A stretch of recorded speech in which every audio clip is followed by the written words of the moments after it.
Welcome back to the Srivastava classes. तो आज हम करने वाले हैं हमारी ईवीएस का लेसन 4 यानी कि चैप्टर 4। हम ऑलरेडी 3 चैप्टर जो है उनकी वीडियोस में अपलोड कर चुकी हूँ चैनल पे, तो जिनका लिंक आपको डिस्क्रिप्शन बॉक्स में मिल जाएगा। ओके फ्रेंड्स, तो अब हम करने वाले चैप्टर 4 जिसका नाम है types of ecosystems and ecosystem services. अच्छा, ये जो इकोसिस्टम वर्ड है इसको हम हिंदी में बोलते हैं पारिस्थितिकी तंत्र। ओके, और ये जो इकोसिस्टम है, ये जो पूरा इससे रिलेटेड जो पूरा चैप्टर था वो मैं आपको पहले वाले 3 चैप्टर्स में समझा चुकी हूँ। अगर आपको ये नहीं समझ आता कि इकोसिस्टम क्या है या फिर कुछ भी, तो आप इससे पहले वाली जो वीडियोज है उनमें जाके समझ सकते हैं। ठीक है, अब हम इस वाले चैप्टर के अंदर देखेंगे इकोसिस्टम के टाइप्स कितने होते हैं और क्या क्या टाइप होते हैं, और इकोसिस्टम की सर्विसेज क्या क्या होती है, यानी कि इकोसिस्टम क्या क्या काम करता है वगैरह वगैरह सर्विसेज। ठीक है, फर्स्ट जो हमारा टॉपिक है वो है टाइप्स ऑफ इकोसिस्टम। मैंने भी आपको बताया इकोसिस्टम को हिंदी में बोलते हैं पारिस्थितिकी तंत्र। देखो, एक मैं आपको नॉर्मल लैंग्वेज में एक सिंपल सी डेफिनेशन देती हूँ। इकोसिस्टम किसको कहते हैं? एक ऐसा एनवायरनमेंट यानी एक ऐसी जगह जहां पर लिविंग थिंग्स और नॉन लिविंग थिंग्स और कुछ जैसे कि हमारे और सराउंडिंग्स की सारी चीजें एक साथ मिलकर रहती हैं। ठीक है ना, उस जगह को बोल देते हैं पारिस्थितिकी तंत्र। Okay, so there are 2 types of ecosystems like terrestrial ecosystem and aquatic ecosystem. Terrestrial ecosystem यानी कि स्थलीय पारिस्थितिकी तंत्र, इसके अंदर वो सारी चीजें आती है जो जमीन पर होती है। ठीक है, और एक्वेटिक इकोसिस्टम यानी कि हमारा पानी के अंदर का जो पानी तंत्र है।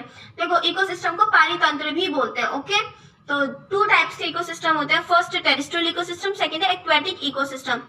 सबसे पहले हम स्टार्ट करते हैं हमारे टेरेस्ट्रियल इकोसिस्टम से। So various kinds of terrestrial ecosystems are present on Earth, like forest ecosystem, tundra ecosystem, grasslands and desert ecosystem। तो ऐसे बहुत अलग अलग तरीके के टेरेस्ट्रियल इकोसिस्टम्स जो है वो प्रेजेंट है हमारी अर्थ पर, जैसे कि फॉरेस्ट इकोसिस्टम, जैसे कि मैं बोलूँ वन पारितंत्र, टुंड्रा पारितंत्र, ग्रासलैंड्स एंड ये डेजर्ट इकोसिस्टम जिसको हम हिंदी में बोलेंगे रेगिस्तान पारितंत्र। ठीक है, तो सबसे पहले हम एक एक करके स्टार्ट करते हैं। सबसे पहले हम पढ़ेंगे फॉरेस्ट इकोसिस्टम। ओके, तो suitable place for the survival of biotic and abiotic components is usually turn as a forest ecosystem. तो एक ऐसा सुटेबल प्लेस, एक ऐसी अच्छी जगह किसके सर्वाइवल के लिए? बायोटिक एंड एबायोटिक कंपोनेंट्स के। देखो, जैविक और अजैविक कंपोनेंट्स होते हैं जैसे कि पेड़ पौधे हो गए, ठीक है ना, और कुछ अबायोटिक कंपोनेंट्स जैसे कि सूरज की रोशनी हो गई, मिट्टी हो गई, पानी हो गया, तो ये सब आ जाते हैं अबायोटिक कंपोनेंट्स में। अजैविक जो जीवित नहीं है, और बायोटिक यानी कि जैविक जो जीवित है, तो यानी पेड़ पौधे, जानवर, इंसान, ये सब आ गए। ठीक है,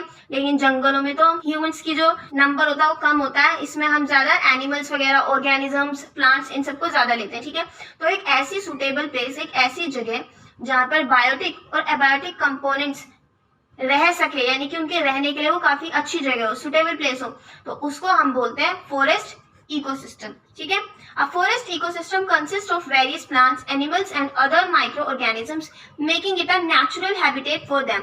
एक फॉरेस्ट इकोसिस्टम जो है ये कंसिस्ट करता है बहुत सारे प्लांट्स, यानी कि फॉरेस्ट इकोसिस्टम के अंदर बहुत सारे पेड़ पौधे होते हैं, एनिमल्स होते हैं, और छोटे छोटे माइक्रो ऑर्गेनिजम्स भी होते हैं जिनको सूक्ष्म जीव बोलते हैं। ठीक है, वायरसेस वगैरह सब होते हैं फॉरेस्ट इकोसिस्टम में, और ये सब जो होते हैं ये इसको अपना एक हैबिटेट बना लेते हैं, यानी कि आवास, एक रहने की जगह बना लेते हैं। ये एक फॉरेस्ट इकोसिस्टम जो होता है ये प्लांट्स के लिए, एनिमल्स के लिए, अदर माइक्रो ऑर्गेनिजम्स के लिए एक नेचुरल हैबिटेट है, यानी कि उनके लिए एक प्राकृतिक आवास है, उनके रहने की जगह है। ठीक है, the forest ecosystem plays an important role in environment. तो ये जो हमारा फॉरेस्ट इकोसिस्टम है ये एक बहुत ही ज्यादा इंपॉर्टेंट रोल प्ले करता है एनवायरमेंट के अंदर। It helps to balance the climate of the planet. ये हेल्प करता है हमारे प्लैनेट का क्लाइमेट को बैलेंस रखने में, यानी कि हमारा जो अर्थ है उसका जितना भी क्लाइमेट है, यानी कि मौसम, वातावरण, तापमान जो भी है, उन सबको बैलेंस करने में, यानी कि वो इम्बैलेंस ना हो जाए। देखो, ऊपर नीचे हो जाएगा तो हमारी अर्थ पर जीवन जीना जो है वो बहुत ज्यादा मुश्किल हो जाएगा। तो हमारी अर्थ पर जीवन जो है वो बना रहे, संतुलित रहे, तो उसके लिए हमारी अर्थ के क्लाइमेट को भी बैलेंस बना रहना पड़ेगा। तो फॉरेस्ट इकोसिस्टम इसमें बहुत ज्यादा हेल्प करता है। One of the major roles that forest plays, एक और एक ऐसा बहुत ज्यादा अहम रोल है, किरदार है जो कि हमारे जंगल निभाते हैं, is that it provides us oxygen.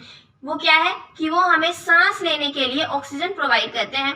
ठीक है, trees help to maintain the balance of carbon dioxide in the atmosphere. और ये जो पेड़ होते हैं ये मदद करते हैं हमारे वातावरण में कार्बन डाइऑक्साइड के बैलेंस को बनाए रखने में। देखो, अगर क्या होगा फ्रेंड्स, हम इंसान जो है हम कार्बन डाइऑक्साइड छोड़ते हैं, ठीक है, और ये जो पेड़ पौधे होते हैं ये कार्बन डाइऑक्साइड अंदर लेते हैं, क्या छोड़ते हैं, ऑक्सीजन छोड़ते हैं। अगर पेड़ पौधे नहीं होंगे और ह्यूमंस होंगे पूरे प्लैनेट पे, बहुत ज्यादा ह्यूमंस हो गए, तो सब क्या करेंगे, कार्बन डाइऑक्साइड ही छोड़ेंगे, ऑक्सीजन तो बचेगी ही नहीं। तो एक तो हम जैसे लोगों के लिए, फिर हम ह्यूमंस के लिए जीना मुश्किल हो जाएगा, और जो हमारी पृथ्वी है उस पर कार्बन डाइऑक्साइड बहुत ज्यादा मात्रा में हो जाएगी। तो इसको बैलेंस में रखने के लिए पेड़ों का होना भी बहुत जरूरी है।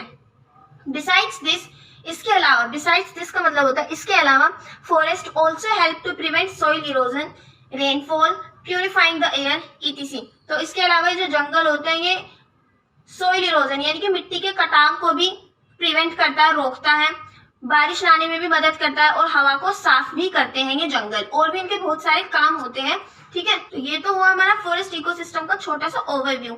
ओके, अब नेक्स्ट हम देखते हैं फॉरेस्ट टाइप्स इन इंडिया, यानी कि पेड़ पौधे यानी कि जंगलों के टाइप्स हमारे भारत के अंदर। तो फर्स्ट है कोनिफेरस फॉरेस्ट, जिसको कोनिफेरस जो है इसको हिंदी में बोलते हैं शंकुधर, ठीक है। As the name suggests, the trees found in these forests mainly consist of gymnosperm trees like the spruce, pine, fir and hemlock. अब जैसे कि आपको इसके नाम से ही पता लग रहा है कि ये जो जंगल होते हैं, इस तरीके के जो जंगल होते हैं, इनके अंदर जो पेड़ पौधे पाए जाते हैं वो मेनली जिम्नोस्पर्म ट्रीज पाए जाते हैं उनके अंदर, ठीक है। अब जिम्नोस्पर्म ट्रीज क्या होता है, देखो मैं फ्रेंड्स आपको बताती हूँ, दो तरीके की कैटेगरी होती है पेड़ों की भी, एक होते हैं एंजियोस्पर्म, एक होते हैं जिम्नोस्पर्म, ठीक है। एंजियोस्पर्म्स वो होते हैं जिनपे फल, पेड़ पौधे, मतलब ये फल फ्रूट ये सब आते हैं, लेकिन एक देखो आते जिम्नोस्पर्म पे भी, लेकिन अब इसके अंदर डिफरेंस क्या हुआ, एंजियोस्पर्म एंड जिम्नोस्पर्म। एंजियोस्पर्म्स वो पौधे होते हैं जिनके अंदर फूल है, इनके अंदर जो बीज निकला वो कवर्ड होता है, किसी चीज से ढका होता है, लेकिन जिम्नोस्पर्म्स के अंदर जो बीज होता है वो खुले में होता है, यानी कि वो किसी चीज के अंदर ढका नहीं होता। जैसे कि आप अमरूद को लो, ठीक है, अमरूद के जो बीज होते हैं वो उसके फल के अंदर होते हैं, तो जो बीज है वो बाहर नहीं दिख रहे, तो वो एंजियोस्पर्म आ गया, ठीक है ना, यही। लेकिन आप अभी एक एग्जाम्पल के तौर पे लो पाइन, देखो पाइन ट्री ना फ्रेंड्स एक कैटेगरी है पेड़ की, ठीक है ना, जो कि जिम्नोस्पर्म्स है। इसके अंदर बीज होते हैं ना पेड़ के, वो ऊपर ही, फल के ऊपर ही दिखते हैं, यानी अलग ही दिखते हैं, वो अंदर किसी चीज से कवर नहीं होते। तो जिम्नोस्पर्म ट्रीज वो पेड़ होते हैं जिनके बीज ढके हुए नहीं होते। आई होप कि आपको समझ आया होगा, ठीक है। तो कोनिफेरस जंगल के अंदर सारे जो पेड़ पौधे होते हैं वो इस तरीके के होते हैं, जिम्नोस्पर्म ट्रीज। और जैसे कि इनके नाम कुछ मैंने एग्जाम्पल दे दिए, spruce, pine, fir and hemlock, तो ये कुछ एग्जाम्पल्स है जिम्नोस्पर्म ट्रीज के, ठीक है। Found in high altitude Himalayan mountain ranges, तो ये जो हमारे फॉरेस्ट होते हैं कोनिफेरस फॉरेस्ट, ये पाए जाते हैं high altitude Himalayan mountain ranges में, यानी कि जो पहाड़ी एरिया है वहां पर पाए जाते हैं। और ये जो दीज रेंजेस यानी कि ये जो पहाड़ी की जो पूरी रेंजेस है ये हर टाइम स्नो से कवर रहती है, many months of the year, यानी कि साल के आधे से ज्यादा महीने तो ये जो पहाड़ियां हैं ये बर्फ से ढकी होती हैं, ठीक है। With the temperature dipping below zero, कितने टेम्परेचर के साथ, जीरो से भी नीचे टेम्परेचर पे, यानी कि माइनस कुछ समथिंग टेम्परेचर रहता है वहां पे, ठीक है। तो कोनिफेरस फॉरेस्ट का जो टेम्परेचर होता है वो बहुत ज्यादा ठंडा टेम्परेचर होता है, और वहां पे बर्फ से ढके हुए होते हैं वो पूरा एरिया, तो ऐसी जगह पे कोनिफेरस फॉरेस्ट पाए जाते हैं। अब मैं एक और एग्जांपल, अगर आप बोलो कहाँ पाए जाते हैं, ठंडी जगह होगी, पहाड़ी एरिया हो गया, तो उसको आप बोल सकते हैं हिमालयन माउंटेन रेंजेस पर, यानी कि हिमालय पहाड़ों वाले एरिया। नेक्स्ट पॉइंट है हमारा coniferous forest have needle like leaves, यानी कि ये जो जंगल होते हैं इनके जो पेड़ होते हैं उनकी निडल्स जैसी लीव्स होती है, पत्तियां होती है, जैसे कि सुई होती है ना, ऐसे कांटेदार पत्तियां होती है इनकी, एकदम चोंच वाली, ठीक है ना, समझ रहे हो, ऐसी एकदम निडल जैसी, एकदम ऐसी पैनी पैनी पत्तियां होती है, ठीक है। अगर आप लोगों ने कभी पाइन ट्री देखा हो तो आप लोग आसानी से समझ जाएंगे।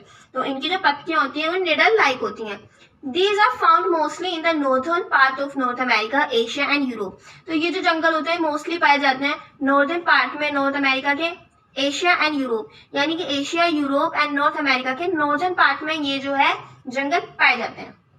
Animal species found in coniferous forest include wild oat. अब अगर मैं आपसे पूछूं कि इन जंगलों में कैसे कैसे एनिमल्स पाए जाते हैं, यानी कि क्या क्या स्पीशीज पाई जाती हैं, तो वो है वाइल्ड ओट यानी कि जंगली बकरी, sheep and Himalayan black bear, और कुछ ऐसी सम रेयर स्पीशीज, कुछ ऐसी विरल स्पीशीज भी पाई जाती हैं जो कहीं और नहीं पाई जाती, जैसे कि हैं snow leopard, hangul, Himalayan brown bear. तो ये कुछ ऐसी स्पीशीज है जो यहाँ पर रेयरली पाई जाती है, यानी कि वो और कहीं जगह पे इतनी नहीं मिलती जो यहाँ पे मिलती है, रेयर स्पीशीज है वो, ठीक है ना।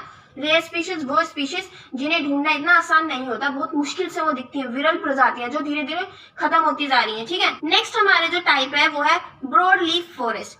ठीक है, अभी हमने पढ़ा था कोनीफेरस फॉरेस्ट, सेकंड है हमारा ब्रॉड लीफ फॉरेस्ट। अब देखो इसके नाम से क्या पता लग रहा है, ब्रॉड लीफ। ब्रॉड का मतलब होता है चौड़ी और लीफ का मतलब पत्तियां, यानी कि जिसकी बड़ी बड़ी चौड़ी चौड़ी पत्तियां होती हैं, ऐसे जंगल। ठीक है, तो इनको क्लासिफाई किया गया है evergreen forest, deciduous forest and mangrove forest. इन 3 तरीकों में इनको डिवाइड किया गया है ब्रॉड लीफ फॉरेस्ट को।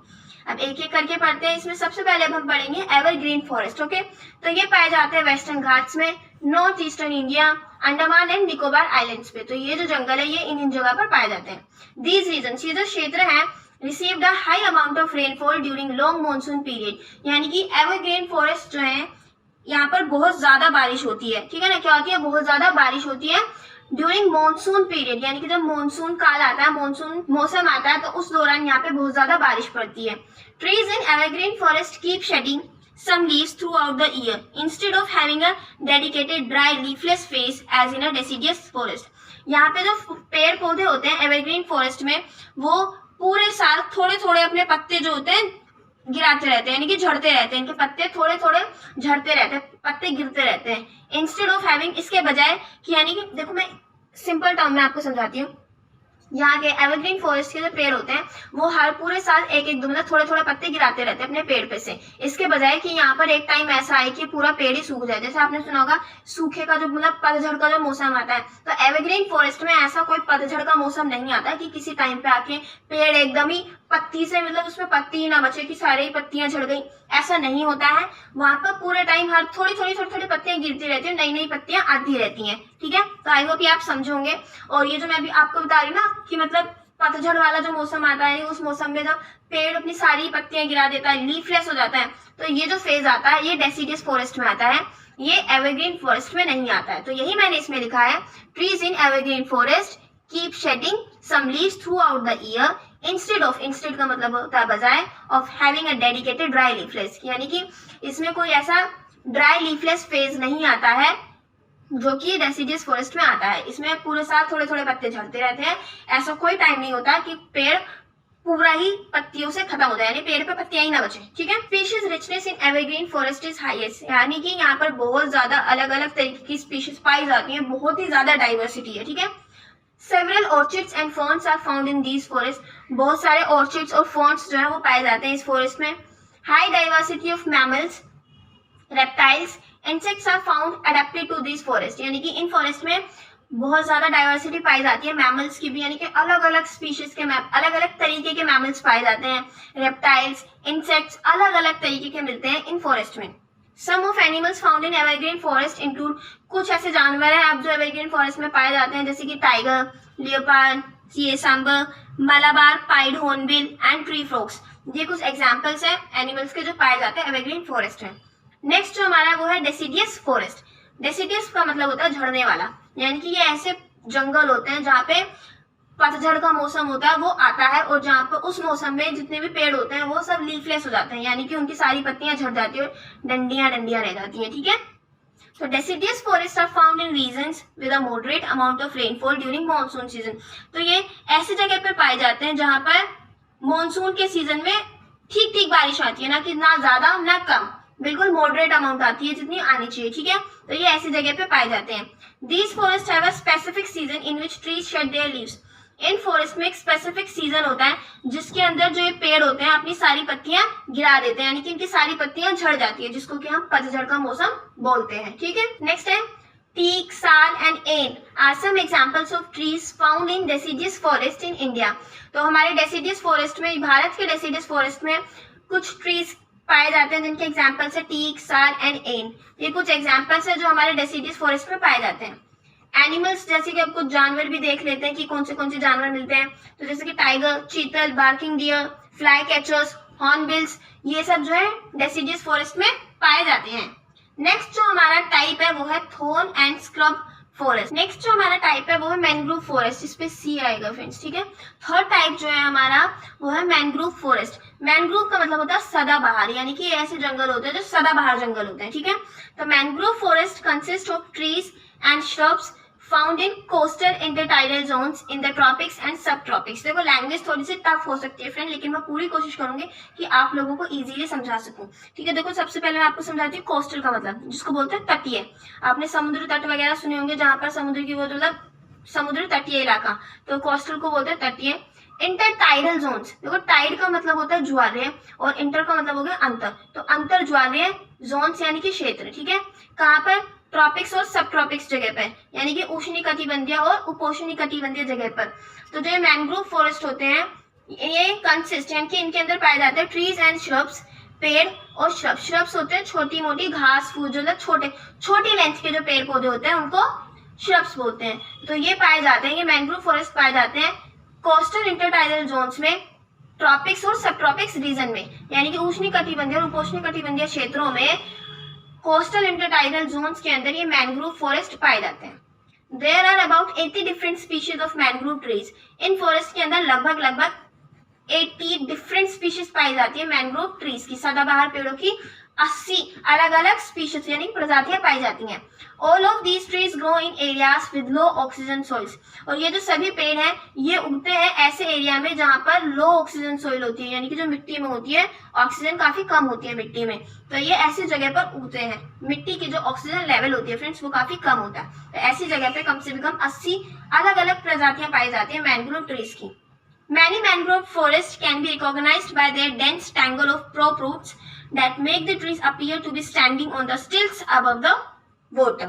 क्या होता है? देखो बहुत सारे ऐसे मैंग्रोव फॉरेस्ट होते हैं जिनको रिकॉग्नाइज किया जाता है, इनकी पहचाना जाता है बाय देयर डेंस।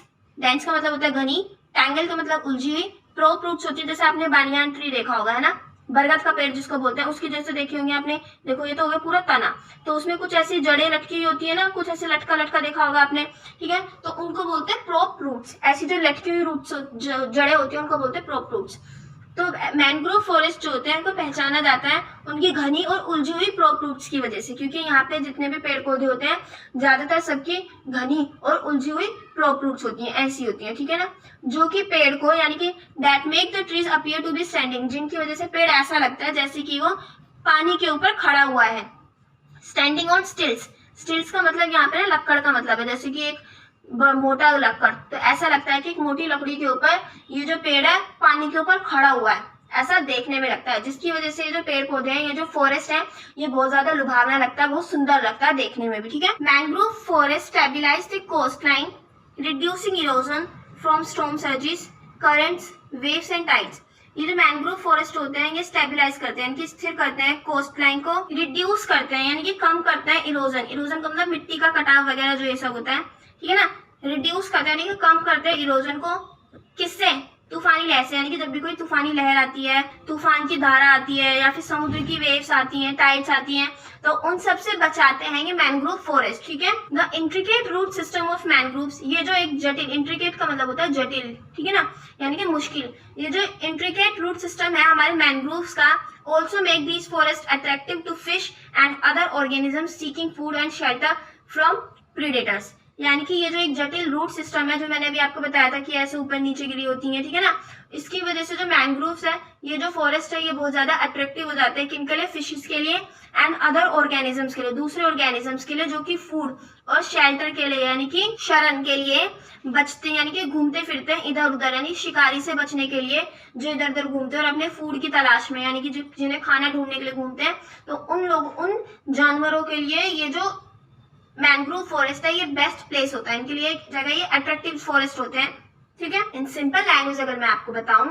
तो ये जो इतना मुश्किल सा एक रूट सिस्टम है इन जंगलों का, इसकी वजह से ये जो फॉरेस्ट होते हैं ये अट्रैक्ट करते हैं मछलियों को और दूसरे ऑर्गेनिजम्स को जो या तो खाना ढूंढ रहे होते हैं या फिर जो अपने आप को शिकारियों से बचाते हैं, तो वो अपने आप को बचाने के लिए भी इन जंगलों में चले जाते हैं, इन जंगलों में, ठीक है। तो ये एक नॉर्मल सी बात थी जो मैं इस पॉइंट में आपको समझाना चाह रही थी। तो अब हम देख लेते हैं हमारे टेरेस्ट्रियल इकोसिस्टम, ठीक है ना। तो टेरेस्ट्रियल इकोसिस्टम के अंदर जो हमारा नेक्स्ट है वो है टुंड्रा इकोसिस्टम। उसके अंदर हमने पहला फॉरेस्ट इकोसिस्टम पढ़ लिया, उसके अंदर मैंने आपको अलग अलग तरीके के जंगल भी पढ़ा दिए। अब हमारा आता है टुंड्रा इकोसिस्टम। तो the ecosystem which is devoid of trees, यानी कि वंचित, यानी कि जहां पर पेड़ ना हो, बहुत कम पेड़ पौधे हो, ठीक है ना, and covered with snow for most of the year is called tundra ecosystem.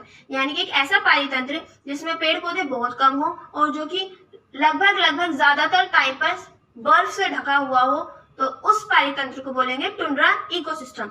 These types of ecosystems are mainly found in cold climates, यानी कि इस तरीके के जो इकोसिस्टम होते हैं वो मेनली पाया जाता है कोल्ड क्लाइमेट्स में, यानी जहाँ पे ठंडा मौसम होता है, ठंडा वातावरण होता है। And in those regions with limited और स्कार्स रेनफॉल, और ऐसी जगह पे, ऐसे क्षेत्र पर जहाँ पर या तो बहुत लिमिटेड बारिश हो या फिर बहुत कम बारिश होती हो, ठीक है।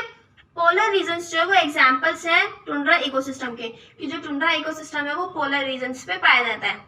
Arctic and alpines are two types of tundra ecosystem. अब टुंड्रा इकोसिस्टम के टू टाइप्स हो गए, Arctic and alpines. Compare to the alpine tundra, the Arctic tundra is colder. अगर हम कंपैरिजन करें अल्पाइन टुंड्रा का, तो ये जो आर्कटिक टुंड्रा है वो अल्पाइन टुंड्रा से ज्यादा ठंडा है, ठीक है। The animals of these regions include herbivores, यानी कि टुंड्रा इकोसिस्टम के अंदर जो एनिमल्स पाए जाते हैं उनके अंदर हार्बिवोर्स, कार्निवोर्स और ओमनिवोर्स, तीनों तरीके के एनिमल्स पाए जाते हैं, यानी कि हरी घास वगैरह खाने वाले, जानवरों को खाने वाले, और जो मरे हुए जानवरों को खाते हैं, यानी कि एक तो नॉनवेज खाने वाले हो जाते हैं और एक ओमनिवर्स हो जाते हैं जो हर चीज पर, मरी हुई चीजों को लेकर भी और दोनों चीजों पर डिपेंड करते हैं, ठीक है। अगर फ्रेंड्स मैं ओमनिवर्स को समझाने में थोड़ी सी कंफ्यूज हूँ तो आप इसे थोड़ा गूगल से सर्च कर लीजिएगा, ठीक है ना। अब यहाँ पर जो जानवर पाए जाते हैं उनमें wolf, foxes, muskox, reindeer, marmots, mountain goats, sheep, elk and other different types of worms, flies, butterflies, wild insects जो है यहाँ के कुछ एग्जाम्पल्स है जो टुंड्रा इकोसिस्टम में पाए जाते हैं, ठीक है ना। तीनों तरीके के जानवर पाए जाते हैं, हार्बिवर्स, कार्निवर्स एंड ओमनिवर्स, और कुछ एग्जाम्पल्स मैंने आपको दे दिए हैं। Types of sparse vegetation found in these regions are, अब देखो यहाँ पे वहाँ बहुत कम वेजिटेशन, वेजिटेशन का मतलब होता है वनस्पति, यानी पेड़ पौधे, घास फूस, ये सब जो आ जाता है, ठीक है। तो यहाँ पर बहुत कम यानी कि वेजिटेशन पाया जाता है, जो कि है हर्ब्स, मोसिस, लाइकन्स, यानी कि यहाँ पे कुछ छोटे मोटे छोटी लेंथ वाले पौधे मिलते हैं, मोसिस मिलती हैं और लाइकन्स मिलते हैं। अदर प्लांट्स इंक्लूड, यानी कि जो दूसरे जो प्लांट्स मिलते हैं यहाँ पे वो है says, रशिस, बिर्चिस, Christos, cotton grass, dwarf hath shrubs, dwarf willows, dryland सेजीज and स्फेग्नम मूस। ये कुछ अदर प्लांट्स है जो यहाँ पर पाए जाते हैं टुंड्रा इकोसिस्टम में, ठीक है। नेक्स्ट जो हम पढ़ने वाले इकोसिस्टम वो है ग्रासलैंड्स। ग्रासलैंड्स तो आप समझ ही रहे होंगे, घास के मैदान, बड़े बड़े घास के मैदान। तो a wide variety of landscapes where the predominant vegetation is grasses, यानी कि ऐसी बहुत बड़ी जगह है जहाँ पर मेनली वनस्पति के रूप में सिर्फ घास या फिर बहुत छोटे छोटे प्लांट्स पाए जाते हैं, उस जगह को बोलते हैं ग्रासलैंड्स। एनुअल प्लांट्स का मतलब होता है वार्षिक पौधे, यानी कि पूरे साल में जहाँ पर बहुत छोटे छोटे पौधे पाए जाते हैं या फिर घास वास पाई जाती है, ऐसी जगह को हम ग्रासलैंड बोलते हैं। Grassland have been given different names in different continents. देखो अलग अलग कॉन्टिनेंट्स में इनको अलग अलग नाम दिए गए हैं, जैसे कि prairies in US, Midwest, pampas in South America, South America में इसको मिडवेस्ट या फिर पंपास बोलते हैं। Steppes in central Eurasia and savannas in Africa, Africa में सवाना बोलते हैं और सेंट्रल यूरेशिया में स्टेप्स बोलते हैं। तो ये अलग अलग कुछ नाम है जो अलग अलग जगह पे ग्रासलैंड्स को दिए गए हैं। हमारे इंडिया में इसको ग्रासलैंड्स बोलते हैं, ठीक है। Grasslands are found in regions where rainfall is not adequate to support forest। तो ये ऐसी जगह पे पाए जाते हैं जहाँ पर इतनी बारिश नहीं होती कि वो फॉरेस्ट को सपोर्ट कर सके, कि उस जगह पे पेड़ पौधे ज्यादा उग सके, तो वहां पर बहुत ही कम बारिश होती है, ठीक है।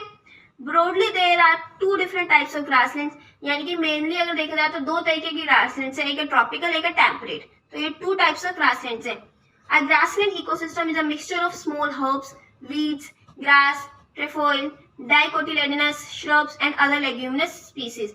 ग्रासलैंड इकोसिस्टम जो है यहाँ पर एक मिक्सचर है, यानी कि मिश्रण है यहाँ पे छोटे छोटे हर्ब्स का, वीड्स, घास, ट्रेफोइल, डाइकोटिलेडोनस श्रब्स और अदर लेग्यूमिनस स्पीसीज। ये जो स्पीशीज है अलग अलग तरीके की, यहाँ पे एक मिक्सचर है ग्रासलैंड इकोसिस्टम में, यानी कि ये सब जो वेजिटेशन है ये सब पाया जाता है इस ग्रासलैंड पारितंत्र में, ठीक है। अभी मैंने आपको बताया था ना ग्रासलैंड्स की two type, tropical and temperate, तो अब एक एक करके समझाती हूँ, ठीक है। तो tropical grasslands remain warm through out the year, यानी कि पूरे साल ये जो जगह है, ये जो ग्रासलैंड्स है ये गर्म रहते हैं। They have a dry and rainy season, इनमें एक तो ड्राई और रेनी सीजन होता है, यानी कि बहुत सूखा सीजन और बारिश वाला मौसम, ये दो तरीके के सीजन होते हैं।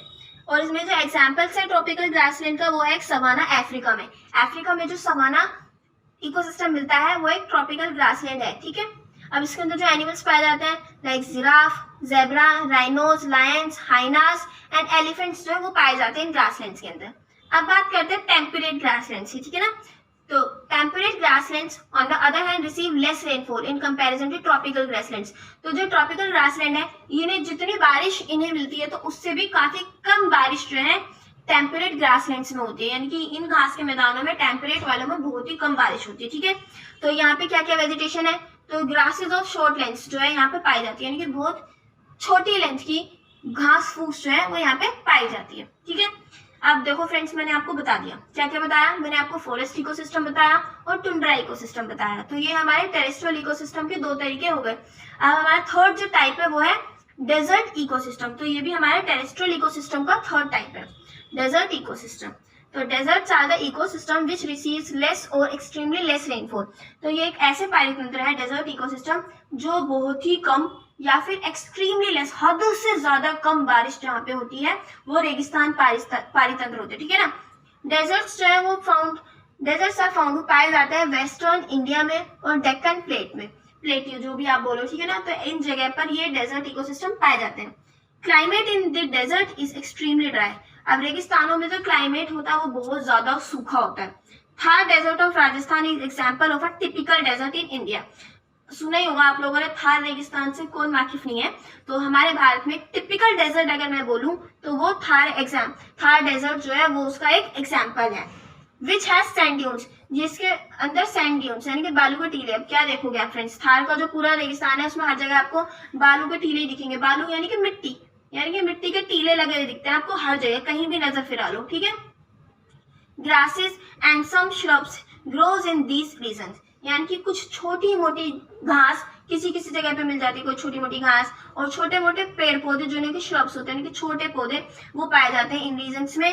इन the adjacent semi arid regions, adjacent का मतलब सटा हुआ, ठीक है ना। और इन डेजर्ट रेगिस्तानों के साइड से जो सटे हुए जगह होते हैं, यानी कि सेमी एरिड का मतलब होता है अर्ध शुष्क, यानी कि जहाँ पे ज्यादा सूखा नहीं होता। मतलब डेजर्ट इकोसिस्टम में तो एक तरीके से बहुत ही ज्यादा सूखा हो गया।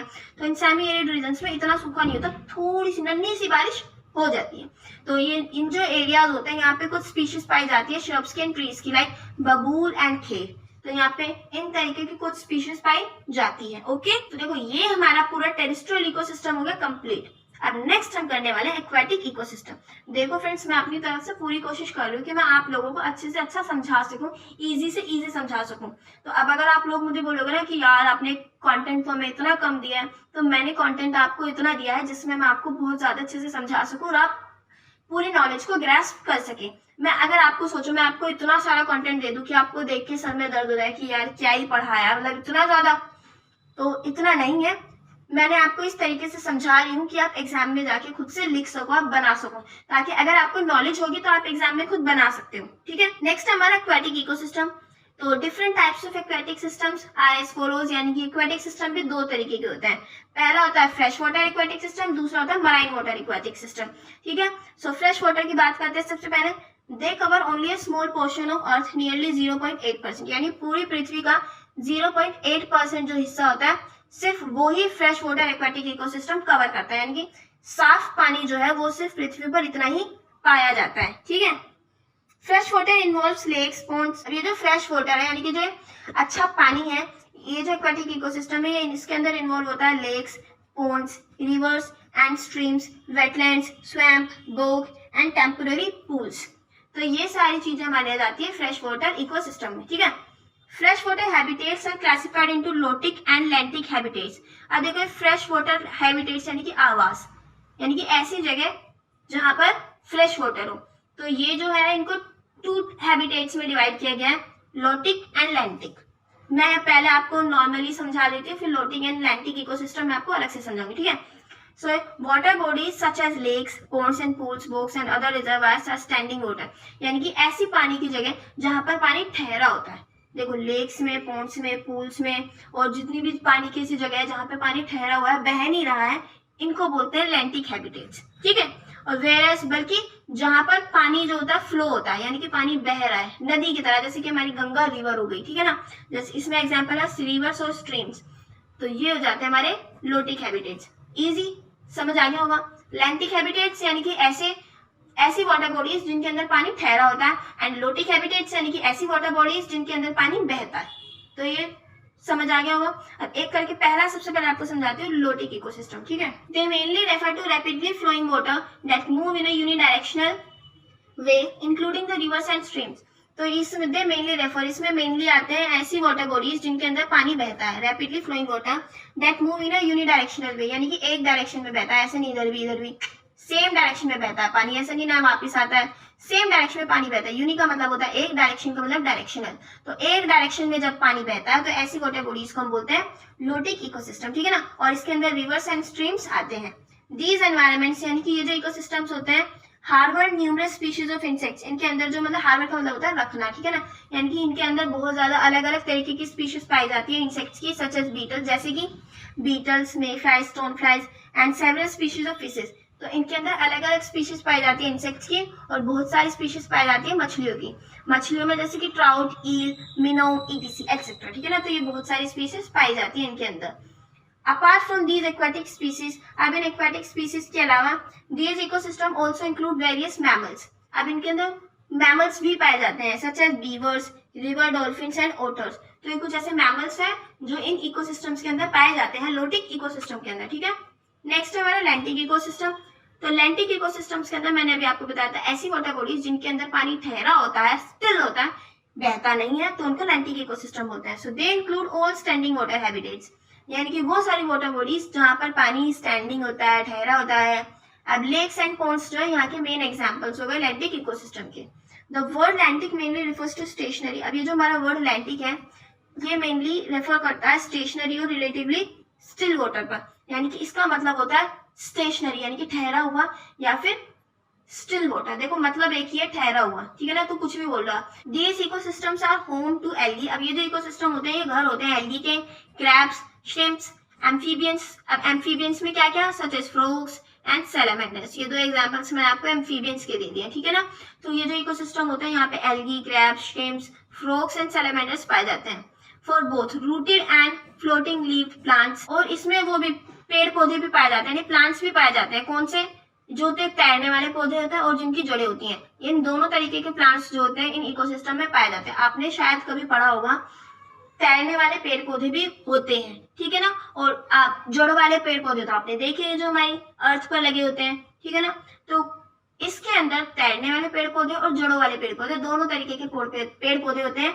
And reptiles including alligators and other water snakes are also found here, यानी कि इसके अंदर एलिगेटर्स का मतलब होता है मगरमच्छ की जो एक प्रजाति होती है ना, मगरमच्छ टाइप जो होते हैं एलिगेटर्स, मगरमच्छों को शायद एलिगेटर्स बोलते हैं, लेकिन शायद मेरे तरीके, जहां तक मेरा दिमाग कह रहा है फ्रेंड्स, कुछ डिफरेंट होता है एलिगेटर्स में और क्रोकोडाइल्स में, शायद कुछ फर्क है, शायद, या फिर ना भी हो, मैं कंफ्यूज हूँ, ठीक है। और इसके अंदर कुछ वाटर स्नेक्स भी पाए जाते हैं, यानी कि समुद्र यानी पानी में तैरने वाले जो स्नेक्स होते हैं वो भी लैंटिक इकोसिस्टम में पाए जाते हैं। तो मैंने यहाँ का आपको पूरा ये सब बता दिया क्या क्या मिलता है। नेक्स्ट हम पढ़ेंगे मराइन एक्वेटिक इकोसिस्टम। तो हमने फ्रेश वाटर इकोसिस्टम पढ़ लिया, अब हम मराइन एक्वेटिक इकोसिस्टम पढ़ेंगे। तो marine ecosystem covers the largest surface area. हमने देखा था जो हमारा फ्रेश वाटर था वो सिर्फ 0.8 कवर कर रहा था, लेकिन ये हमारी अर्थ का 2/3 यानी कि इतना लगभग इतना, सॉरी इतना, ठीक है ना, इतना जो है कवर करता है। मैंने इसको 3 पार्ट्स में बांटा, हाँ, तो ये हमारा लगभग इतना कवर करता है, इतना हिस्सा हमारा अर्थ का ये मराइन वाटर कवर करता है। The marine ecosystem is more concentrated with salts, यानी कि मराइन इकोसिस्टम जो है इसके अंदर सोल्ट जो है वो बहुत ज्यादा पाया जाता है, नमक जो है बहुत ज्यादा पाया जाता है इसके पानी के अंदर, जो कि डिफिकल्ट बना देता है फ्रेश वाटर ऑर्गेनिजम्स को इसके अंदर जीवन जीने के लिए। यानी कि फ्रेश वाटर ऑर्गेनिजम्स जो होते हैं वो मराइन वाटर के अंदर जीवन नहीं जी सकते, वो जिंदा नहीं रह सकते, ठीक है। अब ये वाला जो पार्ट है ये मुझे एक्स्ट्रा लगा फ्रेंड्स, इसलिए मैंने इसको कट कर दिया, बट मैं फिर भी समझा देती हूँ कि जो मराइन एनिमल्स होते हैं वो फ्रेश वाटर में नहीं जी सकते। अब जैसे कि फ्रेश वाटर वाले जो ऑर्गेनिजम्स होते हैं वो मराइन वाटर में नहीं जी सकते, यानी कि खारे पानी में नहीं जी सकते, तो ऐसे खारे पानी वाले जो जानवर पेड़ पौधे होते हैं वो साफ पानी में नहीं जी सकते, ठीक है ना। क्योंकि जो मराइन एनिमल्स होते हैं इनकी बॉडी जो होती है वो, इन्हें आदत पड़ जाती है नमक के पानी में रहने की, खारे पानी में रहने की, और अगर हम इनको सोल्टी वाटर की जगह साफ पानी में रख देते हैं तो वो स्वेल हो जाते हैं, यानी कि फूल जाते हैं उनका शरीर और फिर वो मर जाते हैं, ठीक है ना। तो ये मुझे कुछ एक्स्ट्रा लगा इसलिए मैंने कट कर दिया। बट अगर आपको लगता है कि हाँ नहीं हम तो इसे भी ऐड करें, हम तो इसे भी पढ़ेंगे, तो आप इसको ऐड कर सकते हैं, ठीक है। अब इसके अंदर मराइन इकोसिस्टम को भी 2 पार्ट्स में डिवाइड किया है, ocean ecosystem and coastal ecosystem, तो दो तरीके के। तो ओशन में आता है पूरा समुद्री इकोसिस्टम। तो our planet earth is gifted with the 4 major oceans. हमारी जो पूरी पृथ्वी है इस पर भगवान ने 4 ऐसे महासागर बनाए हैं जिनके नेम है Pacific, Indian, Arctic and Atlantic ocean. ये 4 तरीके के ओशन हमारी पृथ्वी पर गिफ्ट किए गए हैं हमें। Among all these 4 oceans the Pacific and Atlantic are the largest and deepest ocean. और इन चारों ओशंस में से पैसिफिक और अटलांटिक जो है ये सबसे बड़े और गहरे महासागर है, समुद्र है, ठीक है ना। These oceans serve as a home to more than 5 lakh aquatic species। और ये जो ओशंस है ये लगभग यानी कि 5 लाख से ज्यादा प्रजातियों को घर है, ठीक है ना, घर प्रदान करता है। यानी कि इन समुद्रों में, इन महासागरों में 5 लाख से ज्यादा स्पीशीज रहती हैं, पाई जाती हैं। Few creatures of these ecosystem, यानी कि अब कुछ क्रिएचर्स अगर हम देखें, कुछ एग्जाम्पल्स हम देखें तो उसमें आता है shellfish, shark, tubeworms, crab, small and large ocean fishes, turtles, crustaceans, blue whale, reptile, marine mammals, seabirds, plankton, corals and other ocean plants। तो ये कुछ एग्जाम्पल्स है जो इन मराइन इकोसिस्टम के अंदर पाए जाते हैं, ठीक है। नेक्स्ट हमारा कोस्टल सिस्टम, ये हमारा मराइन वाटर का ही एक एग्जाम्पल है। एक तो मैंने ओशन बताया था आपको, एक टाइप बताया था, सॉरी एग्जाम्पल नहीं है, टाइप है, ओके। एक टाइप था हमारा ओशन इकोसिस्टम, एक है हमारा कोस्टल इकोसिस्टम। कोस्टल का मतलब होता है तटीय। देखो क्या होता है, जैसे हम बीच वगैरह पे जाते हैं तो वहाँ पे क्या होता है, जमीन और जो पानी होता है वो आपस में मिल रहे होते हैं, ठीक है ना, तो उस जगह को तट बोल देते हैं। तो एक इसमें भी they are the open system, ये खुले वाले ओपन सिस्टम्स होते हैं लैंड और वाटर के, जहाँ पर ये दोनों एक दूसरे से मिलते हैं और फॉर्म करते हैं कोस्टल इकोसिस्टम। वही मैंने आपको बीच का एग्जाम्पल दिया, एक ओपन जगह होती है जहाँ पे पानी और जमीन आपस में आकर मिलते हैं, ठीक है ना। The coastal ecosystem have a different structure. देखो इनका एक डिफरेंट स्ट्रक्चर होता है, यानी अलग बनावट होती है, अलग ढांचा होता है, और डाइवर्सिटी भी यहाँ की अलग होती है। यहाँ पे अलग अलग तरीके के पेड़ पौधे जानवर इस इकोसिस्टम में पाए जाते हैं। A wide variety of species, यानी कि बहुत ज्यादा वैरायटी की स्पीशीज जो होती है एक्वाटिक प्लांट्स और एल्गी की, वो फाउंड होती है, यानी कि वो पाई जाती है कोस्टल इकोसिस्टम के बॉटम पर, इसके एक्वाटिक प्लांट्स और एल्गी की, ठीक है ना। तो इनकी एक बहुत ज्यादा स्पीशीज पाई जाती है कोस्टल स्पीशीज के तले पर, यानी कि बॉटम पर। देखो फोना, फोना का मतलब यहाँ पर है हमारा जानवर वर्ग जिसको बोलते हैं, यानी कि एनिमल्स जो है, तो वो यहाँ पर बहुत ज्यादा डाइवर्स है, यानी कि एनिमल्स की भी बहुत ज्यादा डाइवर्सिटी पाई जाती है, यहाँ पे बहुत ज्यादा स्पीशीज पाई जाती है। और इसके अंदर मेनली आते हैं crabs, fish, insects, lobsters, snails, shrimp, ETC, यानी कि ऐसे बहुत सारी एनिमल्स है जो पाए जाते हैं इस इकोसिस्टम के अंदर। देखो फ्रेंड्स, मैंने आपको 2 इकोसिस्टम शुरू में बताए थे कि जो हम इसमें पढ़ने वाले थे, terrestrial ecosystem and marine ecosystem.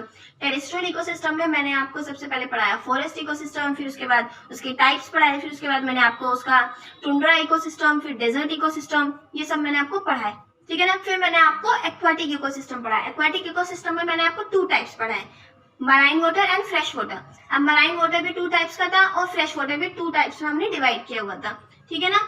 अब नेक्स्ट जो मैं आपको टॉपिक पढ़ाने वाली हूँ वो है इकोसिस्टम सर्विसेज, यानी कि इकोसिस्टम कौन सी सर्विसेज हमें प्रोवाइड करता है, एनवायरनमेंट को प्रोवाइड करता है, ठीक है ना।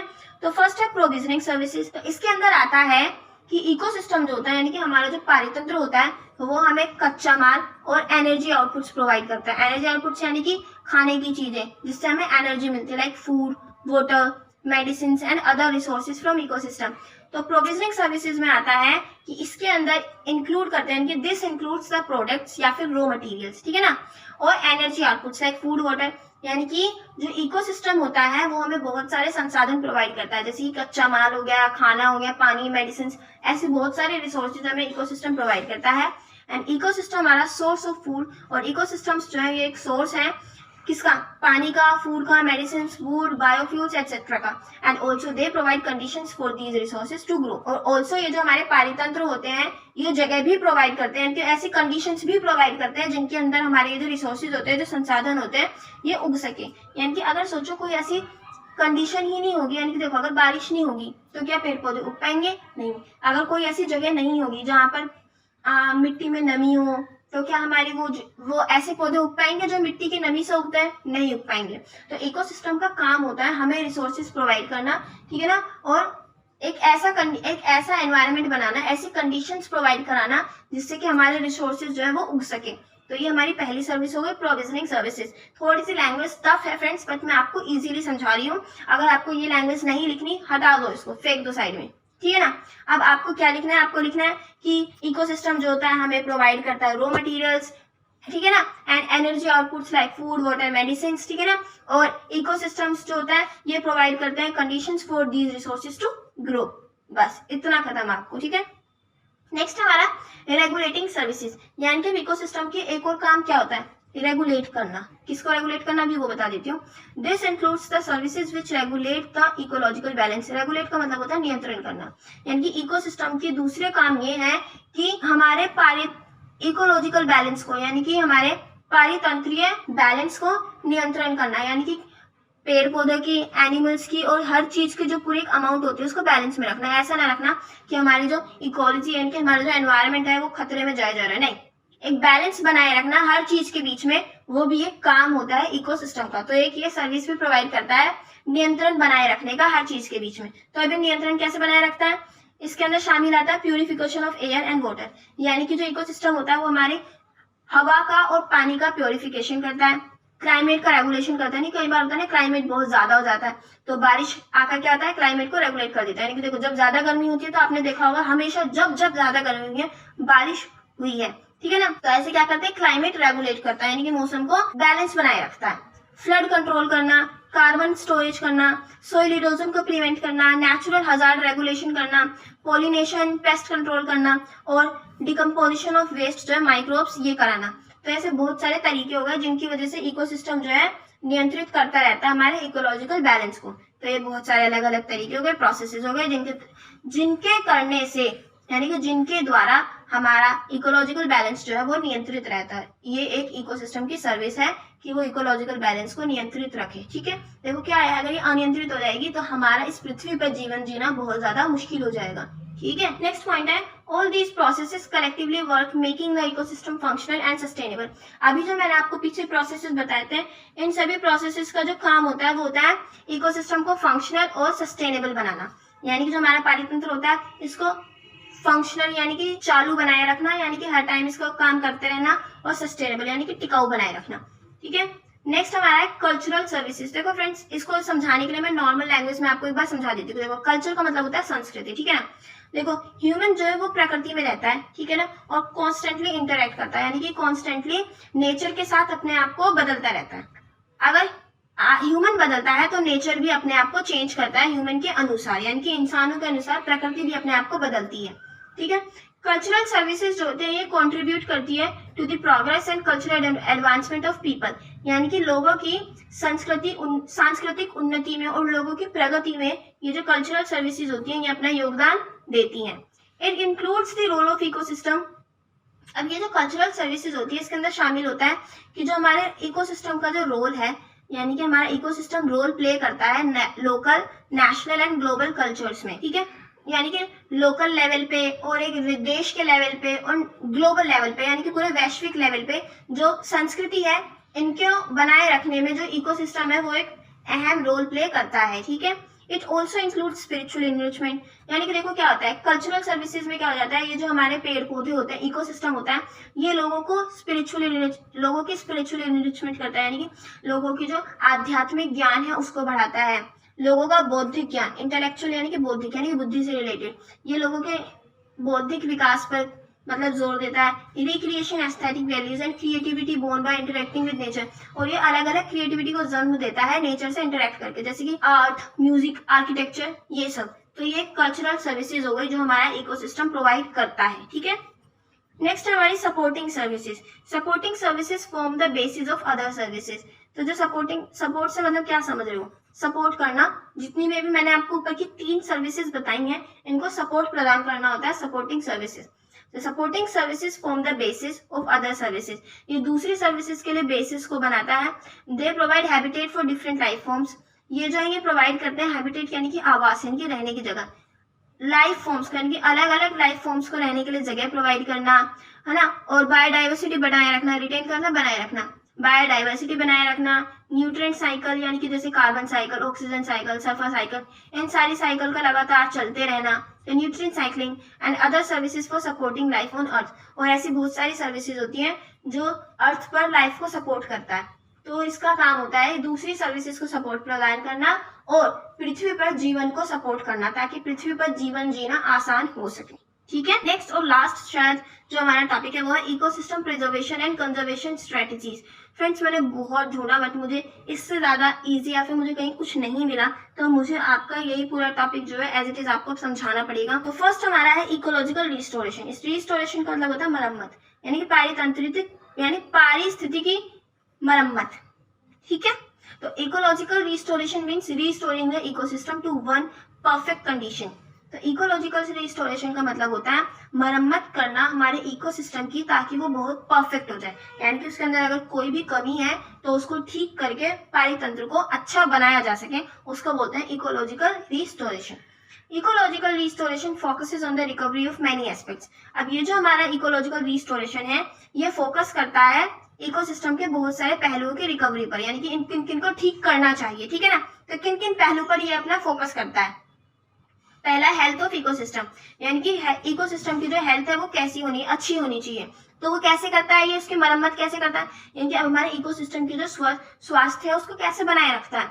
तो उसके लिए हवा का जो है प्योरिफिकेशन करते रहना चाहिए, यानी हवा का प्योरिफिकेशन अच्छा बना रहना चाहिए। फिल्ट्रेशन ऑफ वाटर अच्छे टाइम टू टाइम अच्छे से होना चाहिए हमारे इकोसिस्टम के द्वारा। ठीक है ना।